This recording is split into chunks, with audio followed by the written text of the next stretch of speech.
जब रानी अभिनंदा से उसका भतीजा भामा नदी उस पार मचाए हुए अपने तांडव का बखान कर रहा था, कह रहा था कि उन तीनों को तिल तिल मरने की स्थिति में पहुंचा दिया गया है, उन्हें रोते बिलखते ही अब देखा जा सकता है। दलित मजदूरों को वहां से भगा दिया गया है, अब उनको सह देने वाला वहां कोई भी नहीं बचा है। ढहा के उत्पाती वहां आकर बस गए हैं, उनके वन जंगल खेतों पर अपना पूरा अधिकार जमा लिया है। तब अभिनंदा ने उनकी बदहाली को अपनी आंखों से देखने की इच्छा प्रकट की और कहा कि महाराज को पता न चले, मैं उनकी पीड़ा को अपनी आंखों से देखकर थोड़ा सुख का एहसास करना चाहती हूँ और अपने दिल को ठंडक पहुँचाना चाहती हूँ। मेरी कोख उजाड़ने वालों को जब तक पूरा उजाड़ नहीं लेती तब तक मेरे दिल को चैन नहीं आएगा। भामा ने कहा, बुआ, वहाँ देखने लायक कुछ भी बचा नहीं है। वहाँ के पेड़ों में फूल नहीं है, वहाँ के खेतों में अनाज नहीं है,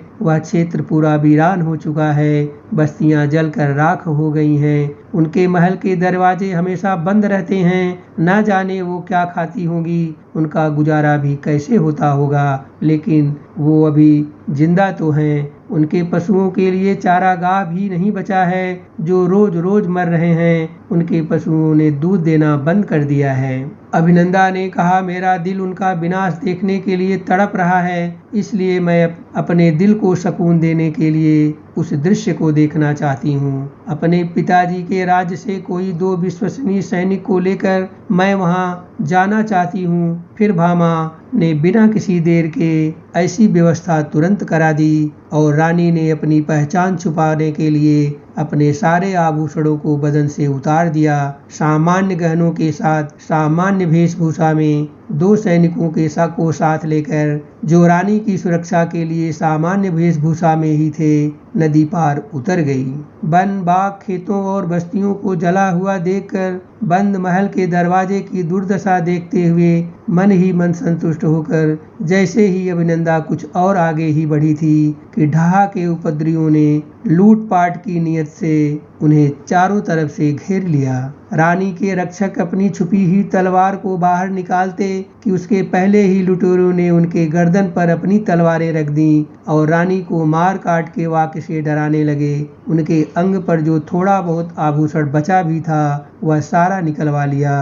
रानी अपना परिचय बता नहीं सकती थी, इसलिए पूरी तरह से असहाय विवश हुई लुट गईं। लुटेरों ने मार काट के शब्दों का इतनी बार शोर किया था कि उस शोर को सुनकर तीनों छत्राणियां अपनी तलवारें लेकर बाहर आई और उन्हें बाहर आता देखकर ढहा के उपद्रवी अपनी जान बचाकर भाग निकले, क्योंकि उनकी तलवारों की धार के वार का दम पहले से ही वे झेल चुके थे।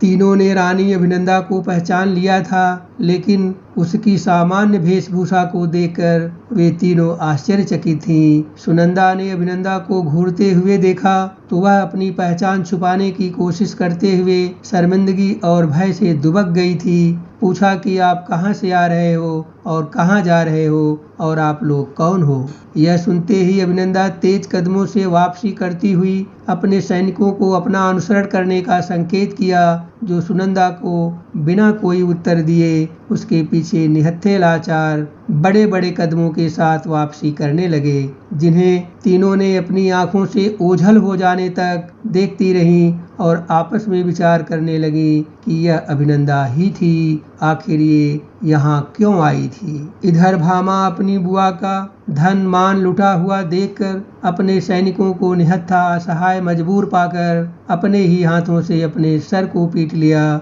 जिस गड्ढे को उसने दूसरों के लिए खोदा था उसी गड्ढे में खुद जा गिरा था। आज उसके ही बसाए लुटेरों ने उनकी महारानी की इज्जत का भाजी पाला कर डाला था। यह बात किसी को पता न चले, इसलिए वह बहुत परेशान हो रहा था। अपनी बुआ के सामने हाथ जोड़कर बोला, बुआ, इसे एक बुरा सपना समझकर भूल जाओ, हमारे ही बसाए लुटेरों ने हमें लूट लिया है। बुआ और भतीजा दोनों के अस्तित्व की रक्षा इस घटना को भूल जाने में ही थी और कोई दूसरा विकल्प भी उनके पास नहीं था।